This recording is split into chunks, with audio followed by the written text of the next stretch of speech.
Okay, welcome everybody. It's 7:05. We still have people coming in. Please let them in as they enter, as long as they're semi-identified. Welcome to the March 23rd Krista McAuliffe Intermediate School PTO General Meeting. Good evening, everybody. Thank you for joining us. We still have people coming in. We have a lot of special things going on tonight, so we're going to get rid of the homework stuff and the stuff that we have to do. We're going to get rid of the housekeeping stuff right away. So, Marianne, do you have the ability to share your screen so we could look through the February minutes? Okay, I pulled the minutes up. All right. Do you want me to go over them? Yes, please. Or do you want to wait a few minutes? Okay. So the February meeting was a pretty short one, about an hour long. A lot of question and answer things, but quickly we went over the January minutes and treasurer's reports. Didn't have a lot of expenses because the building was really close. Okay. The president's report and just answering questions for parents.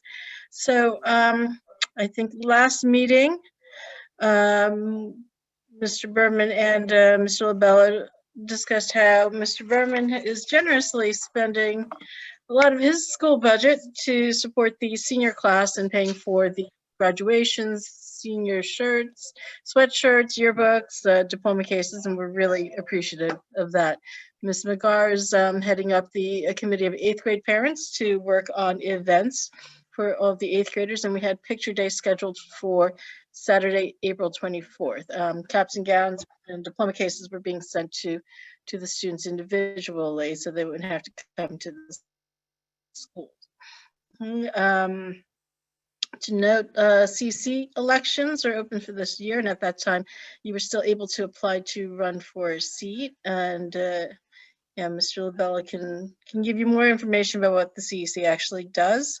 Let's see, and Mr. LaBella asked for an audit committee to go over the PTO's financial records. Right, that's something that should be done every year, if not every year, every couple of years, just to make sure everything is in order. So as of the February meeting, we really didn't have any information about state tests, other than that there was no waiver, blanket waiver for everybody, and the U.S. Education Department was considering requests for waivers on a case-by-case basis. All right, G&T and middle school admissions by then had been announced as lotteries, and we talked a little bit about the high school admissions and what other high schools were doing. Okay, so at that point we were ready to reopen for our blended learning students, and thanks to some very careful planning by the administration, they were able to accommodate a lot more students 5 days a week, just maximizing the space that's already in the building. Okay, and let's see what else. Yeah, and at that point, about 80% of our students at McAuliffe were remote, and they remain remote. And the budget was looking pretty good. And oh yes, Mr. Berman had the opportunity to meet Mr. Prado, the new District 20 superintendent, at a principal's conference that day. And at the end, we had a short presentation by Betty Zohar, who was a UFT parent liaison in Brooklyn, and she just introduced us to some of the work that the UFT does with parents. And also touching upon the things that they offer to all of us, like especially like things like dial a teacher, like for homework help, and yeah, occasionally they do have workshops for parents. They're going to have something in May about all the free summer camps that are available to us. And that's pretty much it for the minutes.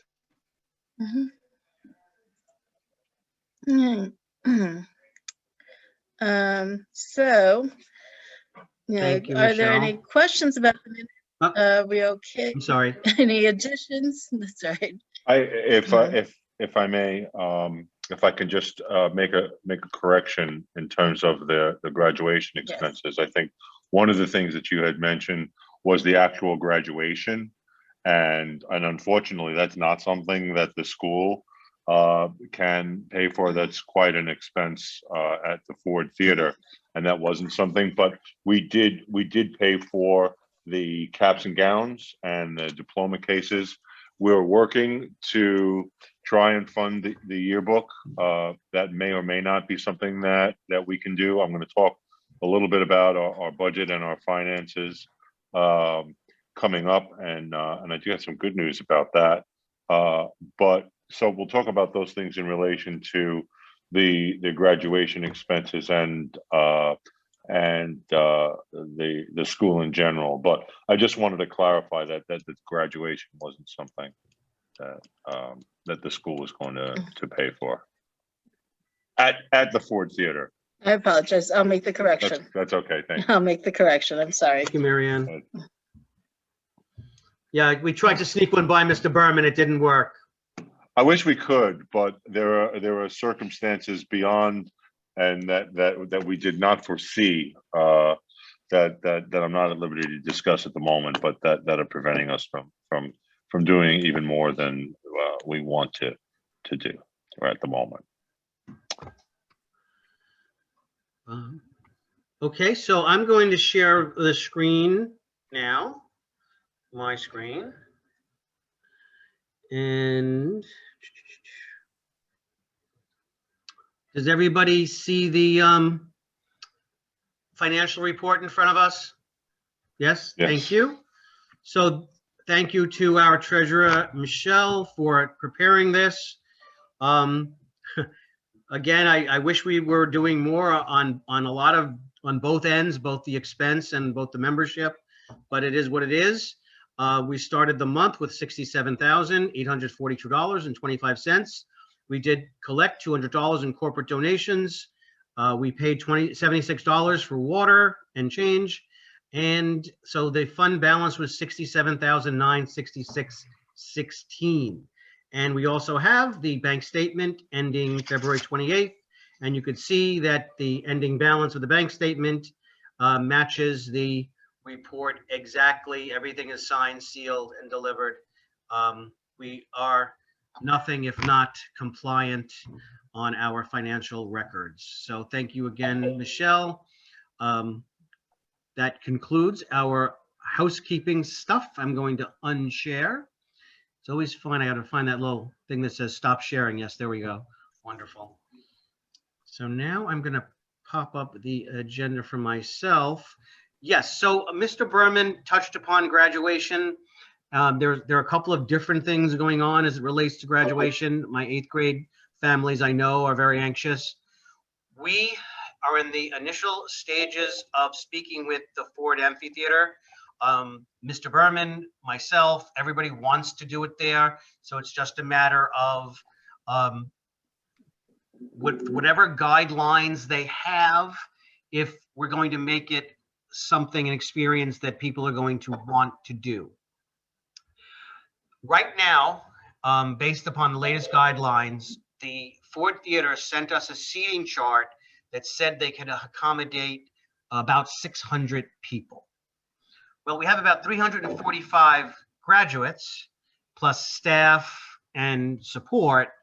So that would mean that there would be no guest for our students if those if that kind of social distancing and capacity limits stand, then that would mean that we really couldn't have guests. Now, that's a question that we have to ask our 8th graders, right? Our 8th grade families, that if they still would come to the Ford Theater, first off, if they want to come to the Ford Theater based upon what everything is going on with the pandemic.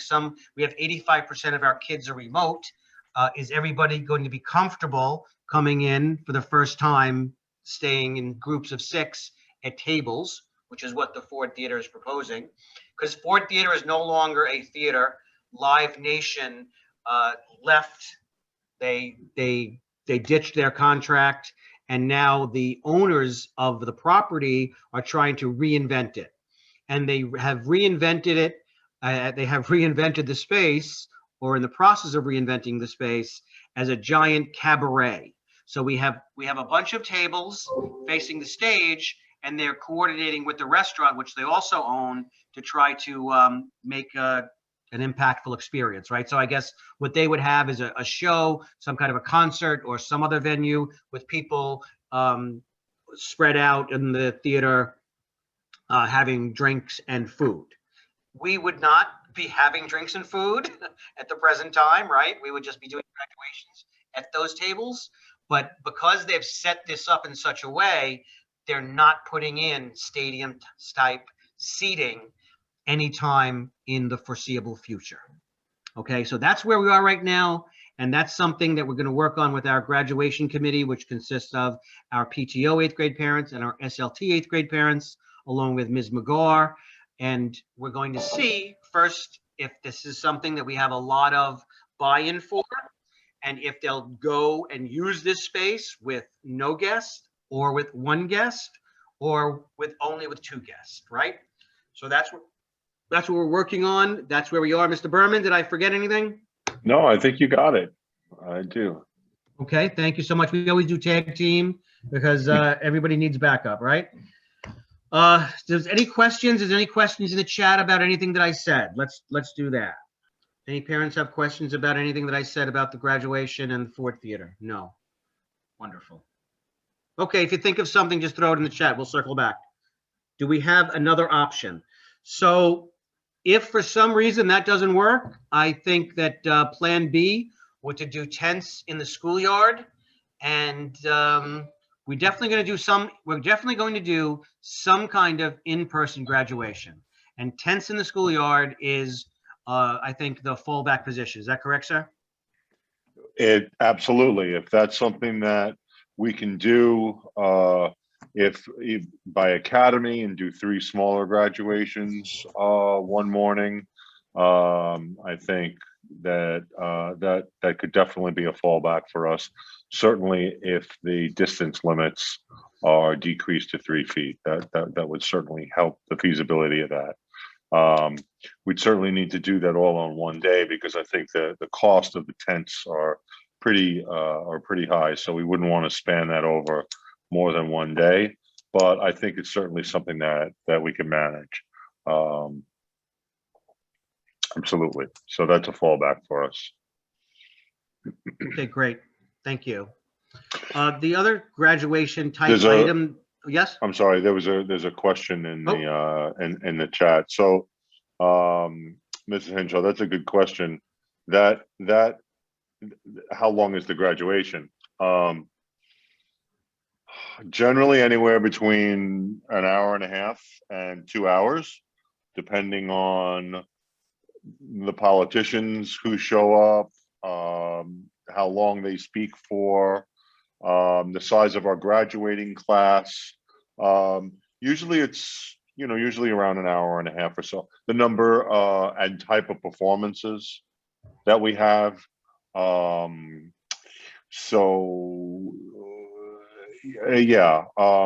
If we did it at the Ford Theater as we would normally do, it would run around that long. If we did smaller graduations, each graduation, I don't know, it'd certainly probably be around an hour or so. I think maybe less. One of the things that we probably won't do is have the graduates come up across the stage. I'm not sure that that's something that will be able to work or not. In fact, I'm not even sure if at the Ford Theater they even accounted for a stage in that diagram. I think they may have pretty much tables just about everywhere. So that may not be something that's feasible to do at the Ford Theater based on the seating arrangements and what's going on with COVID at the time and all. So I probably wouldn't plan for something like that. Even if we were to do that in the schoolyard. So that takes some time too, to have 350 students march across the stage. And it'd be nice if we can stop and take a picture. I know Mr. LaBella built a wonderful frame for our flag, right? So it doesn't kind of blow away and things like that. But I think we'll get more detail on that the closer we get to graduation. I'd like to feel comfortable and secure. I mean, we have a spot secured. I mean, we have the venue, we have the date, we have the time. It's just a matter of logistically if it makes sense for us to do it there. If we can't have two parents and the graduate and, you know, the staff that we need, it doesn't make sense to do it. And certainly if there aren't enough parents who want to participate, the cost is going to get prohibitively expensive because the venue is about $16,000. So you can kind of figure that out, you know, divide by the number of graduates we have. If, you know, 100 people come, it's going to be not good. It'd be very expensive. So that's something else to consider, and we'll be, you know, working on that too. Soon, things creep up very quickly, especially right after the holidays. We come back and we're off to the races. Okay. Great, thank you, sir. You're So welcome. along with graduation, we have the photos. That is a fundraiser for the PTO most years. I have zero concern about raising any money. I just want to really provide a service for our families. The owner of Class Act had rented a studio at Flatbush Avenue, and we were going to have our kids go there. I heard from parents, and this segues into something else. I'm so sorry to everybody in our Asian community that is just so afraid these days. This shouldn't happen in this country, and I get so angry when I think about what's going on.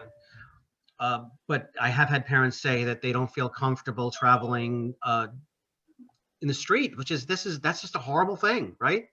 In this country, in New York City, in Brooklyn, parents are afraid to go down the street.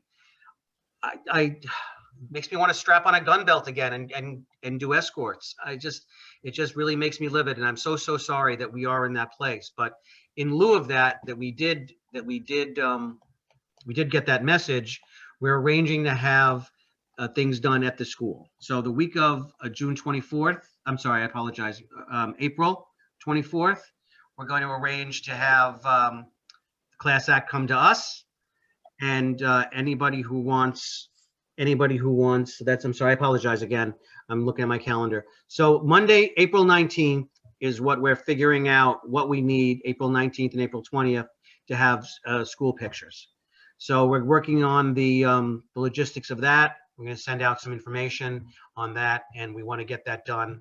Our 8th graders are our priority. Their caps and gowns have been sent to their homes, but anybody who wants a picture, you know, of their kid to memorialize this crazy year, you're certainly welcome to come down and get pictures taken. We're thinking of we can't obviously do class photos, but I think we're going to do like a virtual class photo where all the kids from whatever remote class they're in would be grouped together in some kind of montage. And we could do that digitally, of course, and you know, have some kind of memory to memorialize the crazy year of 2020, 2021, right? Excuse me, Vito. Yes. Are the seniors though submitting their own photos for the yearbook because of time constraints? So is that what we decided to do? Yes. Everybody is willing. They can bring their cap and gown in and get a nice photo taken for the family. But I believe that we are going to ask them to send in a photo, and we will give them parameters so that we get the photos in time so that they can get their yearbook by the end of June. Wonderful. Thank you for doing that, Cam. Thank you for reminding me.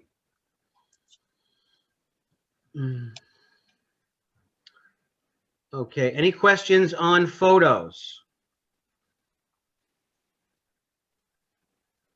And the 6th and 7th grade will be welcome to take photos as well. You know, it just depends on who's comfortable having the photo. We will have time in between. They will not be crowded in a room. It will be one at a time. They will be distanced. So we're very sensitive, you know, to making sure everybody is comfortable that does want to have their picture taken. Great. Thank you, Kim. Anything in the chat for any questions?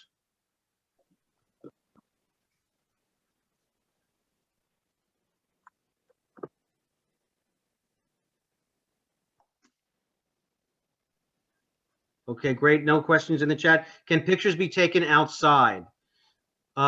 So if Class Act comes, we're going to set up somewhere, and wherever they're set up, they're set up.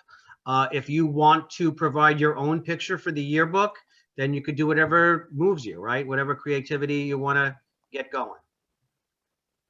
Vito, I think Ms. McGar sent out an email to parents on Pupil Path a few days ago with a message from Mr. Savarese regarding the yearbook and submissions. They are actually looking for, I think, the kids to submit whatever artwork, poetry, writing they can, extra photos from the last 3 years, anything that they'd like to have included in the yearbook. I think there were guidelines in that message too about the yearbook pictures that they could submit. Great, Marianne. Thank you so much. I don't have an 8th grader, so thank you so much for pitching in. So And yeah, as far as, I'm sorry, Vito, as far Go as the ahead. photos, it's my understanding that I believe we will be using one of the gyms for the photos, because we're not anticipating a large crowd for photographs. There's a question in the chat about the photos. If a 6th grader wants the picture on their non-cohort day, can they join April 19th? The question comes from Amy C. Yeah. So Amy, we're going to we have to figure it out. We got to send out appointments. We have to social distance. We have to really follow all the guidelines. We want to be as safe as we can. So, you know, we have to just figure it out when we get a little bit closer. Is that correct, Kim? Once we send out the information, we're probably going to try and use a scheduling genius so that you'll be picking a time for the photograph. And then if you have any questions, you can email Vito. And if we can accommodate you on a different day, we certainly will if we can. There's a question from S. Sony. How much is the charge for Class Act for 8th graders? I guess they're asking about a sitting fee. I know Class Act does charge sitting fees sometimes for 8th graders if they're not buying a package. That's what we were going to do that, but again, because of the time constraints, any 8th grader that comes and sits for a photo, that will be for a package that you want for your family, because anything for the yearbook, normally we would cover the yearbook picture at no charge, but families are going to have to do that on their own in order to get it in on time. So there's no sitting fee. If an 8th grade wants it done, it will just be, you'll come in, take the picture, and decide what package you want to purchase. So in other words, because students are providing their own graduation pictures, there's no class photos. If you don't want to buy a package, it doesn't make sense to come in. Right. Gotcha. Okay, do you want to move on? I saw a question about the state exams. That's also on the agenda. So Mr. Berman can jump in, but I do know that there are going to be state exams. They're logistically trying to figure out how to do it, because right now there was some question about whether remote kids will be allowed, but they cannot exclude remote kids. So they have to figure out how to do it. With Regents, I believe the one Regents that we do give, which is the math Regents, I believe those Regents are one of the required Regents. And Mr. Berman, I'm sure will be able to give an update on that. Mr. Berman, you want to jump in? Yeah, sure. We're still waiting to hear from the state on the status of our waiver. Not our waiver, but the city's waiver. So there has been no determination as far as middle schools or high schools, as far as I know, as to whether or not state exams are going to be given or not. If they are given, they'll be given in a limited manner. They'll only be given to students who are in school. Remote students will not take the exam. It will not be given remotely. And they'll only be day one of the exam, the multiple choice part, quite likely. If there is a science exam, there won't be a performance part. It'd just be the written exam. And we're still waiting to hear about the Regents as well.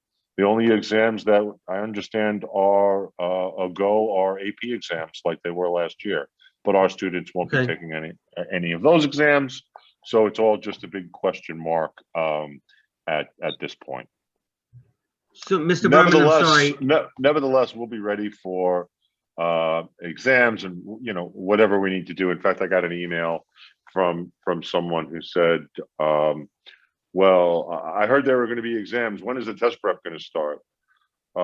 It's We don't do not test prep. really going to start. Now, of course, we want our children, since they're going to be taking multiple choice exams, it's not something that we tend to focus on.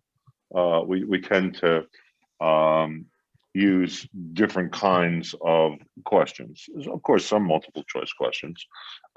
We will expose the children to a variety of passages and questions just to refamiliarize themselves with that format of testing. But our instruction is not embedded in drills and rote practice and question after question after question. It's built into the curriculum that we teach, and it's built into everything that we do every day. So there is going to be a lot of test prep, but we are getting ready. We're getting our calculators ready. We're getting the protractors ready for the exams. We have exam orders in, but the logistics are unfavorable for something like this at this point.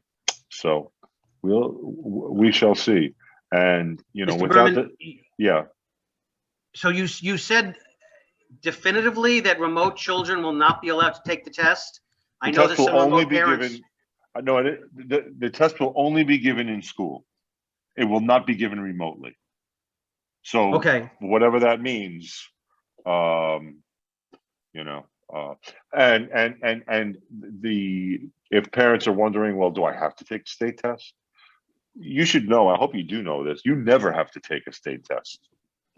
You are the controller of what your children do and don't do, and you never have to give your child any test. That's entirely up to you.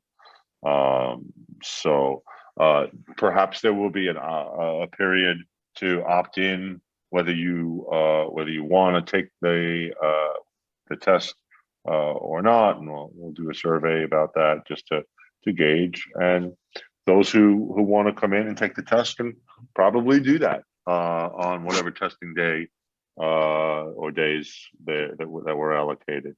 But again, the city is hoping for the waiver that they submitted to be approved, and we'll see how that goes. Yeah. So we'll the segue question- just a touch. Well, Eighth grade Regents. Everyone taking Regents? I'm sorry, everyone taking Regents math next year? That's the plan. Yes. Great. Absolutely. We've worked hard to do that. Will the state test be relevant? That's a loaded question. What I was going to say before was whether or not you want your child to take the exam. I'm not sure what they're really going to mean anyway, especially if they're given out over a period of time. There's probably be little security. I don't really know. I don't know what the tests are going to measure. I don't know what could there be any validity or reliability to them. I don't know.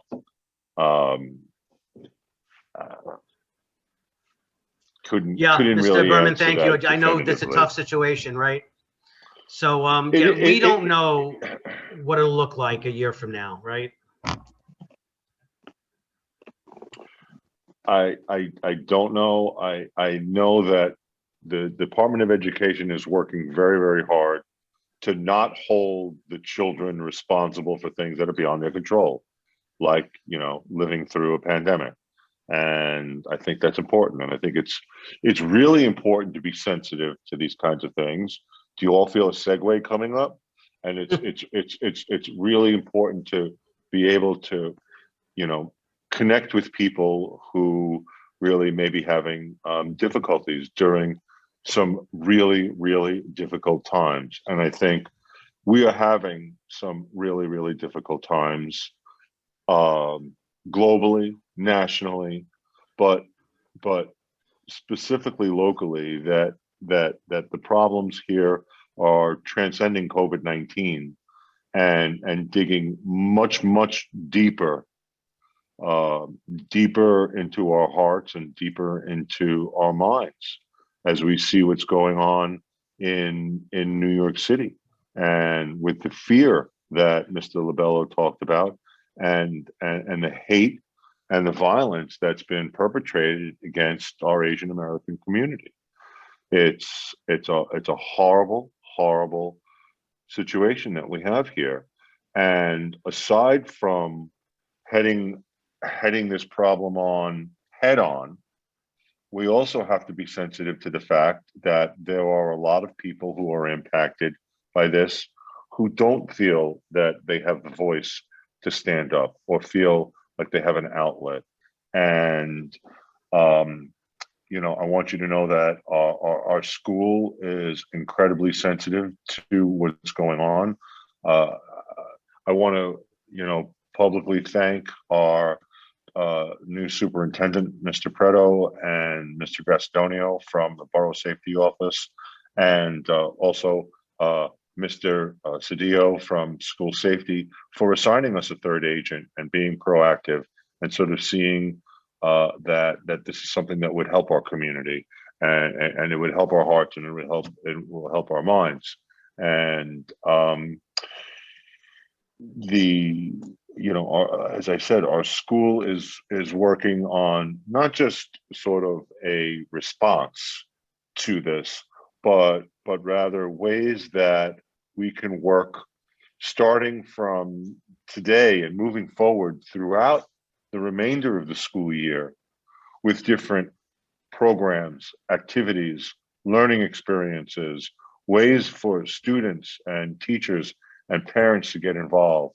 And we have a team of teachers led by, and I know he's a reluctant leader, he doesn't like to be called a leader, but he is a leader, Mr. Savaris, and also Mrs. Varghese.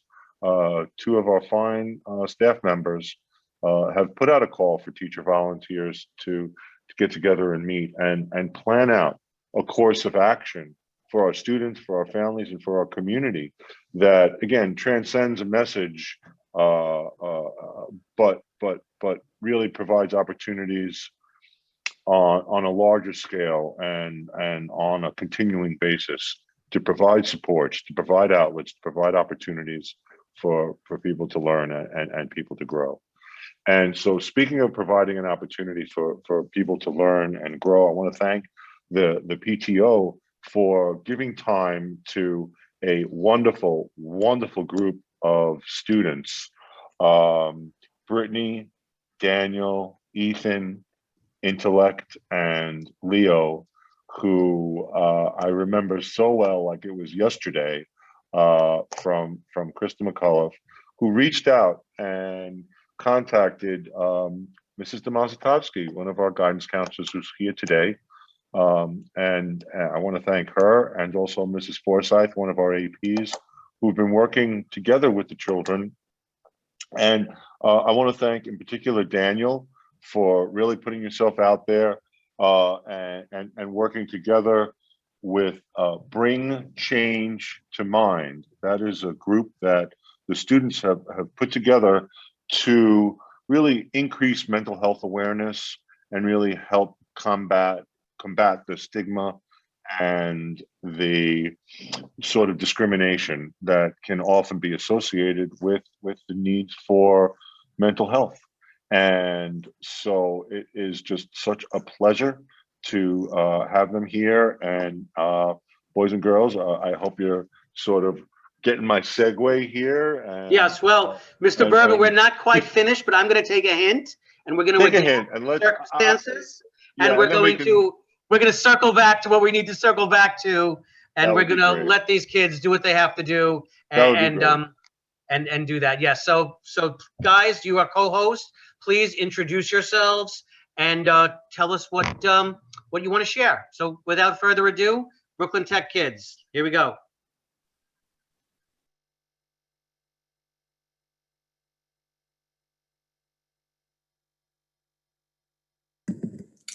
Hi, my name is Daniel Ochoa. I'm a junior at Brooklyn Technical High School, and I am part of our school's chapter of Bring Change to Mind. Eat the next slide, please. So we are part of a nonprofit organization that is dedicated to encouraging dialogue about mental health and to raise awareness, understanding, and empathy. So our high school program, which we are currently in, empowers us to educate one another and create a community that's supportive of talking about mental health. And together, we put the stigma towards mental health.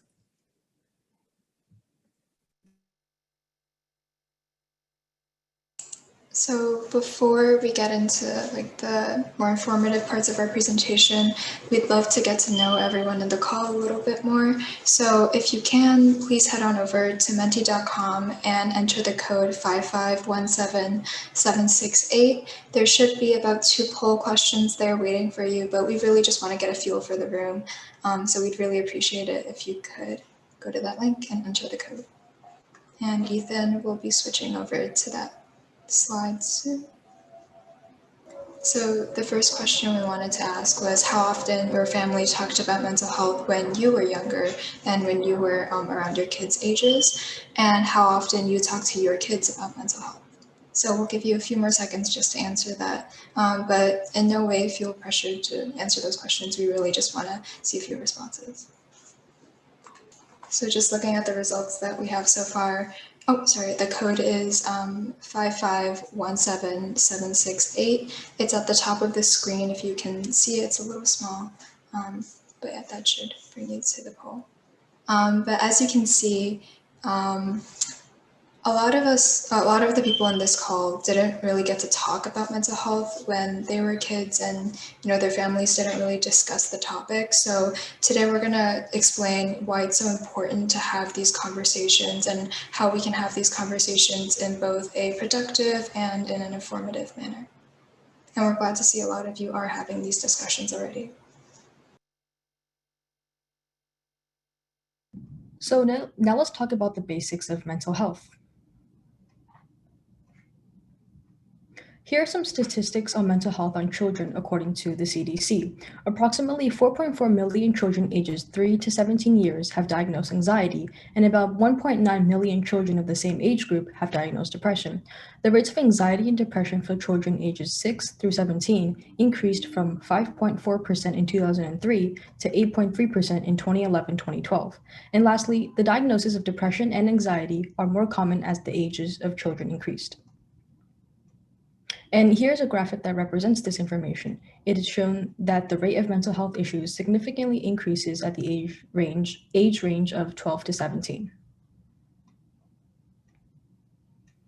So why is mental health important? I'm pretty sure many of you have seen this diagram before, but if you haven't, this is a health triangle, and it helps show why mental health is important.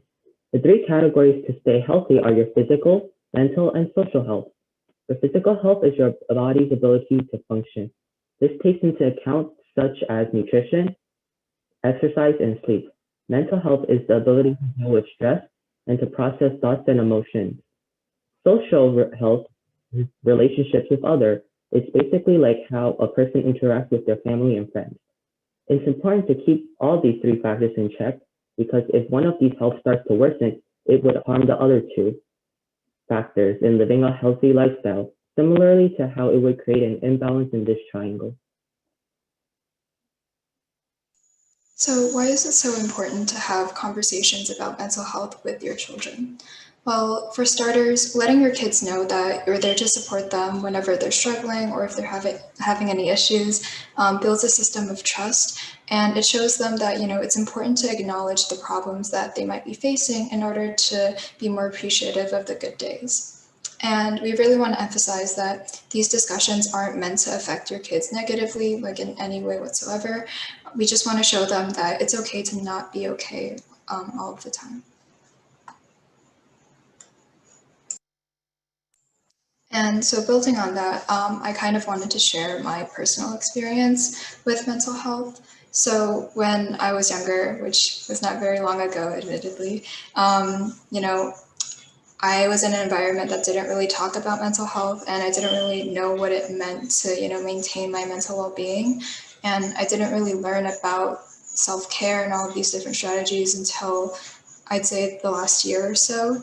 And in the past, whenever I was like overworked or overstressed, I wouldn't really tell anyone. And instead, I kind of took it as like my own personal weakness and how like I was insufficient in a certain way. But recently, after learning about like the importance of maintaining my mental well-being, I've been able to really improve, my quality of life and just my overall productivity. Yeah, and to add on to intellect, for me, my mental health started challenging me in 7th grade. And I think it was mainly because that is the age around the time we're trying to figure out who we are and where we fit in. So I often found myself out of place and I doubted who I was and what I could accomplish. And back then, I didn't really understand what mental health was, and I thought I was the only one going through these issues. And in quarantine, I learned a lot about self care and also being a part of BC2M.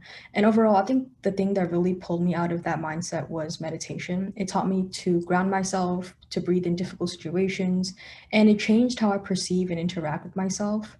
So, with that experience, I believe it is very important to talk about mental health early on, especially in middle school.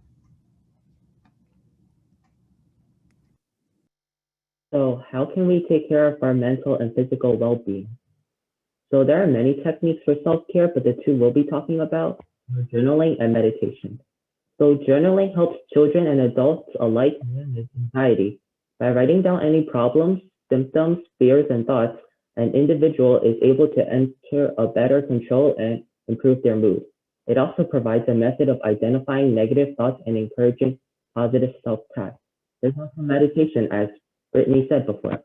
Meditation not only helps people manage stress, it also encourages people to cultivate peaceful a peaceful state of mind.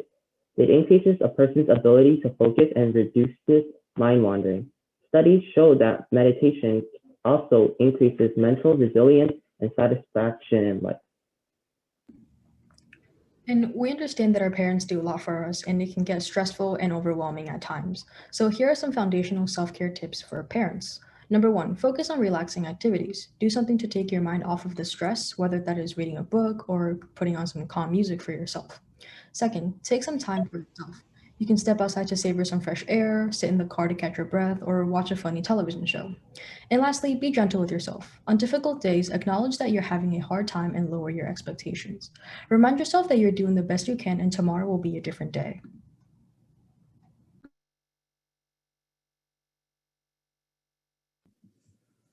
Yes, so as parents, it is important to create a safe space with your child to talk about mental health issues. And it is okay to bring up these topics. It will not in any way infringe on them or negatively affect them, because you must reassure them that you're always there and that you always have to offer a hand and that they shouldn't be afraid to approach you about any issue. And it's important to create this bond.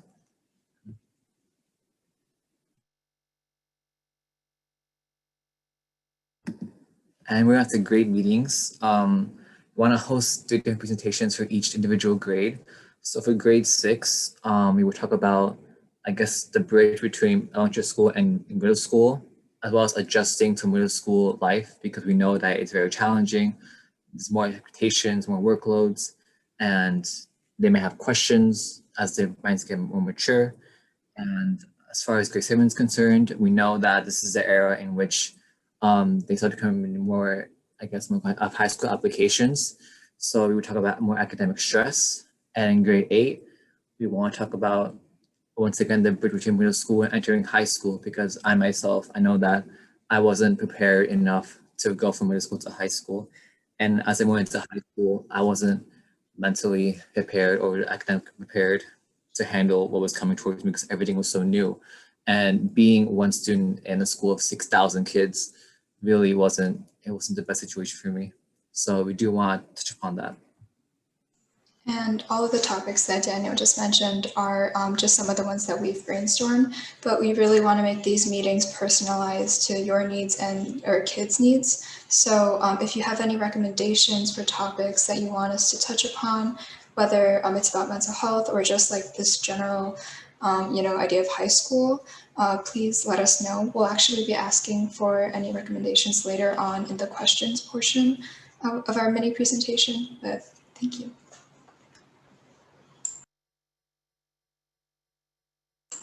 And here are just some resources that you can kind of keep and bookmark if you'd like. We're going to stay on this slide for a few more seconds so that you can screenshot it if you need to. We love all of these resources, and we found that a lot of them are very helpful. So it's definitely, very beneficial to keep these in the back of your mind. And we'll stay here for a few more seconds.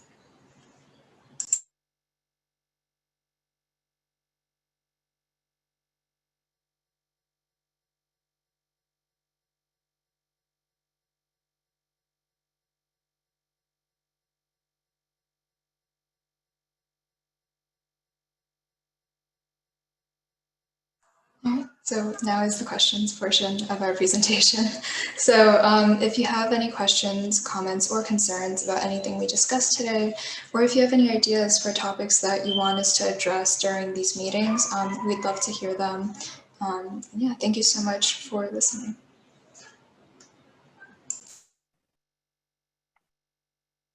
Thank you so much, boys and girls. That was just a fantastic, fantastic presentation.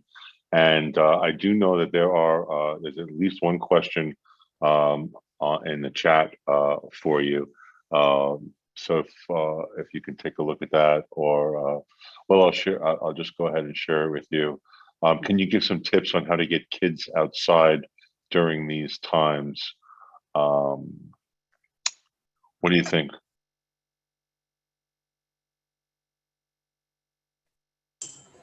Personally, my reason for not going outside has been more of like, the fear of contracting COVID and just like this general, also like the fear of like being an Asian American in a predominantly white area has also like funneled into that. So I guess like every child has different reasons for not wanting to go outside, but if it's more of a, I guess like a lack of motivation to interact with the environment, I would like recommend doing smaller things like, maybe walking to the nearest post office or walking to the nearest like pharmacy. And like, I found that like those smaller tasks help me like go outside more, and they motivate me to go outside a little bit more. I don't know if that was quite what you were looking for, but if anyone else wants to add on to that.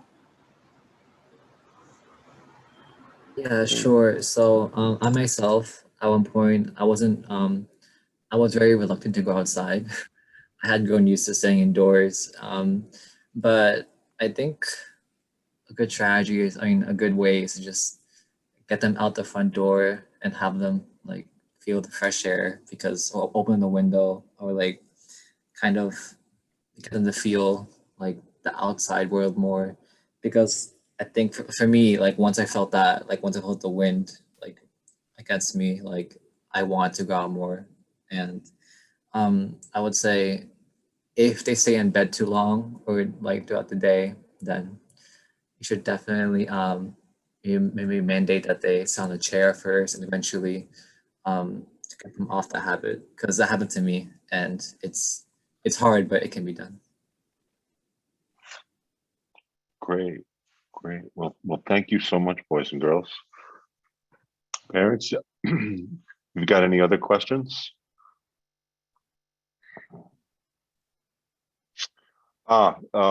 Yes, I am so glad. The question is about holding presentations for students.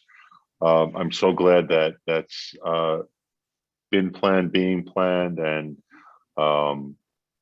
that you boys and girls are going to be able to get to work with our students and share some of your insights. And really, I think it's a very powerful thing when young people can connect with each other, and you are really inspirational. And I think you're the kind of students who our younger children can look up to and aspire to kind of want to do, and emulate some of the things that you're doing. If not the same kinds of things, but being engaged with their communities, and putting together groups to really make change. And I'm so very proud of you. And just from the bottom of my heart, thank you for sharing with our families and with our students. Did a fantastic job. Thank you so much for the opportunity. You're welcome. Thanks so You're much. welcome. And just to follow up on what Mr. Berman was saying too, we are planning on sending out Google Forms to see who is interested in participating in meetings remotely. They will be done through Zoom. It will be done after school. And we are looking to start with the 7th grade first, then go to the 8th grade, and then go to the 6th grade. We were talking about doing it by grade because we felt that there's a lot of the same issues and concerns that students may have according to the grade that they're in. But more of that will follow come when we get back after our spring break. So be on the lookout. Thank you, Mrs. Forsyth. And please allow me to apologize for neglecting to mention Mrs. Bishop, who's been working with the children and who is here this evening too. Mrs. Bishop is the second half of our wonderful, wonderful guidance department. Sometimes she's the first half, sometimes she's the second half, and they're interchangeable. But both Melissa and Courtney, thank you very, very much.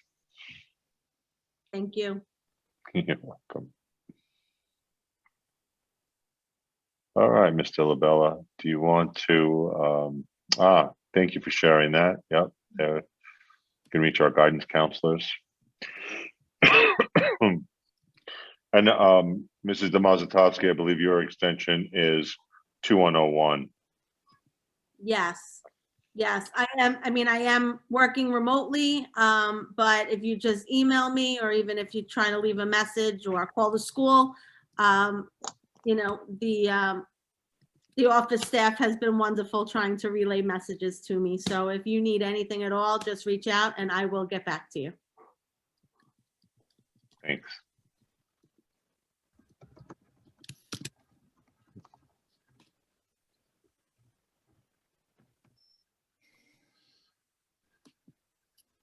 Great. Mhm.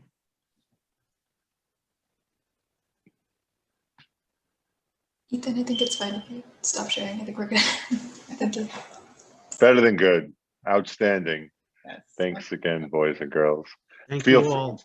Yeah, feel free to hang around and enjoy the rest of the meeting, or, you know, I'm sure you probably have a lot of homework to do being Brooklyn Tech students. I know that's a tough thing, but feel free. And I look forward to speaking with you again soon. And we'll see you again soon. So back to you, Mr. Labella.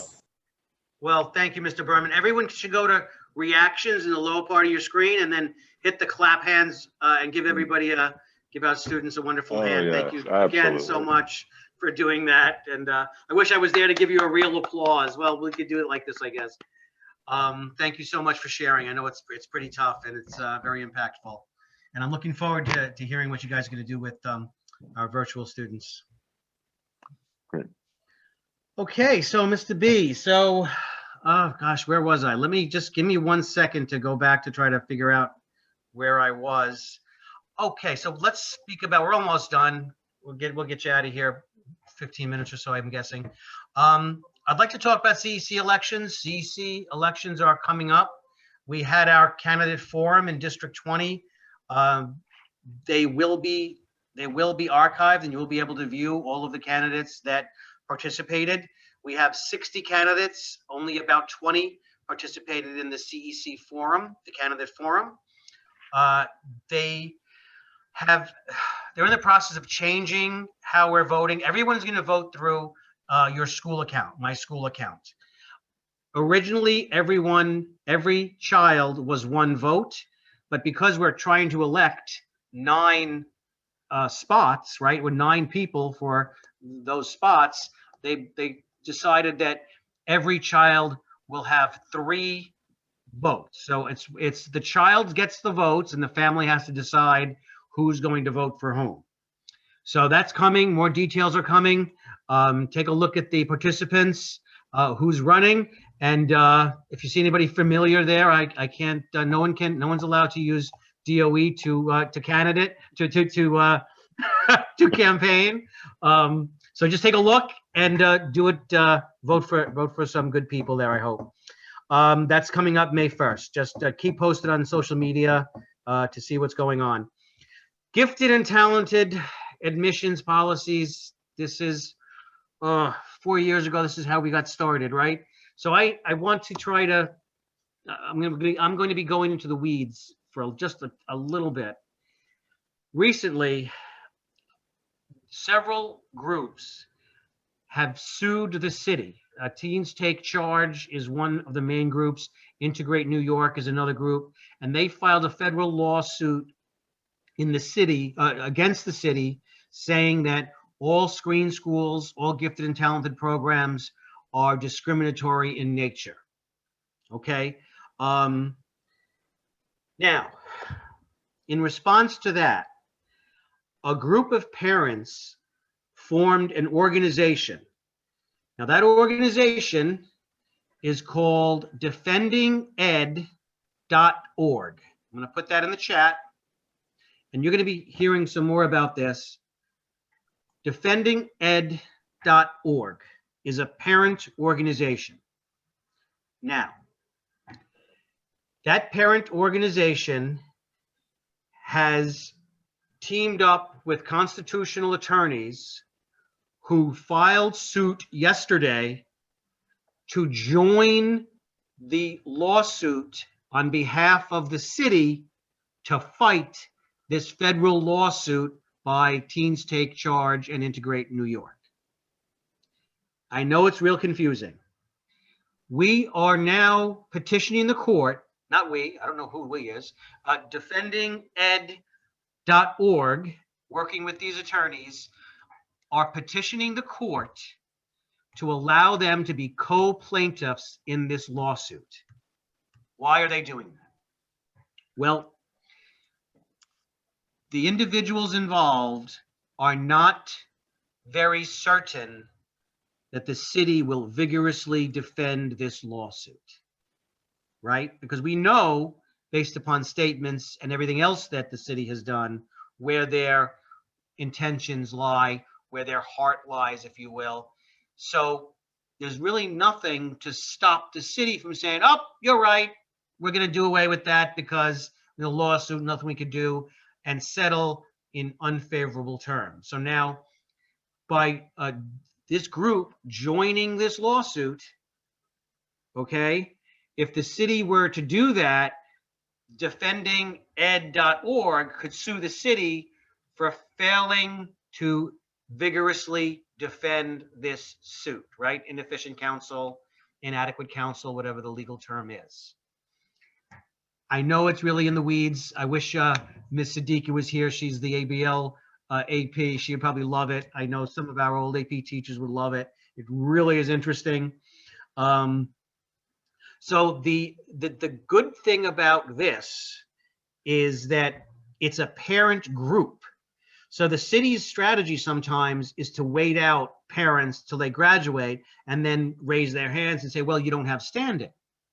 Well, now this parent group will have standing because as people graduate out, other parents will come in.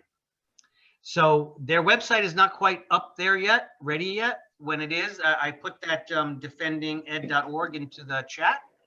Take a look. They'll have new newsletters and other things going on. I think the website, from what I hear, is going to go live next week sometime. But that's just another avenue. And the plaintiffs in this case, there are 3 or 4 plaintiffs in this case. They're not required to be anonymous. The attorneys have expressed the fact that they don't want to name the attorney. They don't want to name the plaintiffs because not all plaintiffs feel comfortable speaking out, which is, that's a shame as well, right? Because they don't want to be called names. They don't want to be targeted, whatever. One plaintiff that you may well know doesn't really care about that. And let's just say that one of those plaintiffs and those plaintiffs' daughters might be involved in this. And if the time is right, that plaintiff and that daughter will be proud to speak out on behalf of this, because I feel, other people feel that the best way to address inequity is by expanding different types of programs and by raising the bar and not by lowering the bar. Okay? So that's where we are. I didn't mean to be cryptic, but any information, hit me up on emails, check me up on Facebook. We're going to get more and more of that stuff out in the next couple of weeks. Also, keep an eye on the news. It might hit the news in the next week or so. Chalkbeat is a pretty good source of information, although they are kind of one-sided. Okay, so I think that's all I have, except for PTO elections. We are not going to be getting a waiver this year. We have to have elections. If we do not get, we're losing our treasurer, we're losing our recording secretary. If we don't get people to step up, we're going to cease to function as an organization, and it's going to pretty much, we're not going to be able to do anything all summer until we can figure it out in the fall. So please, we're going to be sending things out. Consider it, even if you're a 7th grader this year and we'll be an 8th grader, do it for 1 year. We really need your help. This virtual thing, people, it's harder for people to get involved because of the virtual. So I understand that we're 85% virtual. I understand that, but we really, really need your help. Please think about stepping up, especially if you have experience in elementary school, right? We really need you. I think that's all I have. Mr. Berman, I think we've touched base on everything. Do you have anything you'd like to add in your principal's report? Sure. I'll be super brief. I talked a little bit about, of course, some of our plans for addressing the violence against Asian Americans in our community. I think that the ideas of, not the ideas, but the resulting fear and anxiety and I think stress that has been sort of generated in our community and for our students are just the kind of thing that the students in the presentation we just heard are going to help, I think, help us combat. And I'm really proud of those students, and I'm thankful for the work that they did and the work that they will do for us. I want to recognize the horrors that can continue across our country. In Colorado, another shooting, more senseless death. And I think, us old folks, we haven't been able to solve the problem. I hope our young people can do a better job than some of us are doing at it, because something's really got to change. And of course, we're incredibly sorry for that tragic loss. On another note, it's great to see Mrs. Palumbo, our parent coordinator. Great to see you here, Carla. She works tirelessly to help our families. Report cards are going out tomorrow. If you need any assistance getting those through your school accounts, Carla's a great person to contact. She's always there to help. You can contact the school number and reach Mrs. Koo. We'll get you in touch with whoever you need to get that help that you need. School opening or the new opt-in period. I know there was a question about that, and folks are wondering about the return to school. The opt-in window is going to open. I believe it opens tomorrow for you to indicate your preference, whether you would like to return to school in the blended model or whether you'd like to or stay remote. You don't have to respond if you want to stay remote, only if you would like to be considered for blended instruction. There is no date for when that blended instruction will start. And I will share with you that the opt-in window, and should this actually go through for middle schools, is not the panacea that it seems to be. And there are some significant problems with having lots and lots of students return at this point of the year. Basically, the biggest problem is that most of your children's teachers will be changed. Yeah, that would be an unfortunate artifact of having more students come from the remote setting into the blended setting, and that would create some very big changes to your children's programs. And it is what it is, and I just want to share that with you, so that there may be some changes to classes coming up as a result of the decisions that are being made. Again, there's no date. I will let you know if and when they do schedule a date for that reopening. The last thing, and then I'll open it up for questions. I will address one question I see. Report cards. Yes, you may even be able to view them today. They might be on and available, but I know for sure they will be available starting tomorrow. And I mentioned a little bit about our budget. Schools were returned any monies that they had to give back because of register losses for whatever reason. We received just yesterday $150,000 back in our budget that we had to give back because of register losses. What that means is students who don't show up at school. So you have to give that money back when they don't show up. But this year, you don't have to give the money back. Well, if you did give it back, they've been giving it back to you. And so we got that money back. And so some of the things that we're thinking about doing are some of the things I've already talked about with our teacher teams to put together different activities and opportunities for students to engage in discrimination and hate and bias and violence. We also want to put together teams of teachers to work together to plan for this summer and for next year. One of our greatest strengths sort of coming into this current school year was being able to leverage what we learned in the spring of 2020 in the summer with groups of teachers to put together programs and plans and curriculum and technology and ways that we can hit the ground running and have as solid of an education as we possibly can or could for our children at that time. And so that's something that we want to continue again. And we can start that sooner rather than later as well. We've already purchased a large number of devices for our school, laptops, MacBook Airs, active panels, new 4K and 8K panels.